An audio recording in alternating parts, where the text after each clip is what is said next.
அனைவருக்கும் வணக்கம்.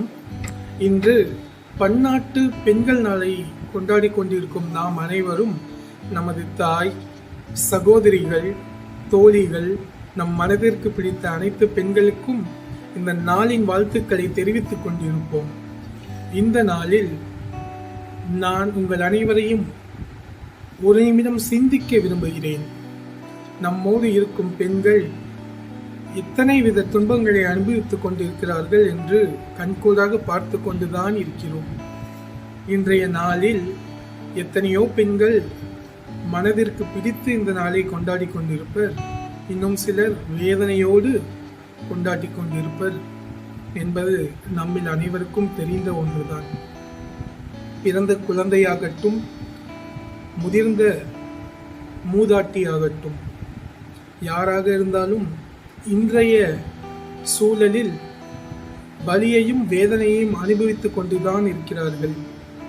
ஆண்களால் பிரச்சனை, பணக்காரர்களால் பிரச்சனை, ஐயோ ஐயோ சொல்ல முடியாத பிரச்சனைகள் எத்தனை தங்கள் மனதில் பூட்டி வைத்துக் கொண்டு இருக்கிறார்கள் என்று நாம் சிந்தித்து பார்த்துதான் ஆக வேண்டும்.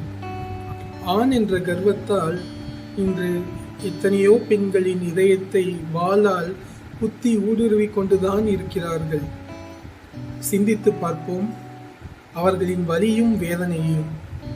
நாம் சமீப காலமாக கேள்விப்பட்டு கொண்டிருக்கும் பாலியல் வன்கொடுமையால் பாதிக்கப்பட்ட பெண்களுக்கு நாம் என்னதான் கூறப்போகிறோம்? யோசித்து பார்ப்போம்.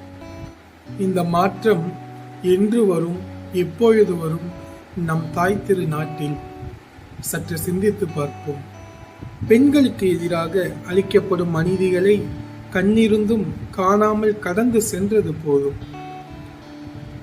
தோழமையை பழகுவோம், தோள் தொடாமல் தோள் கொடுப்போம் தோழனாக. அனைத்து பெண்களுக்கும் இனிய பன்னாட்டு பெண்கள் நாள் நல்வாழ்த்துக்கள். இவன் அருள் ஜேம்ஸ் வசந்த், ஒருங்கிணைப்பாளர், தமிழ்நாடு ஆயர் பேரவையின் இளைஞர் பணிக்குழு. நன்றி.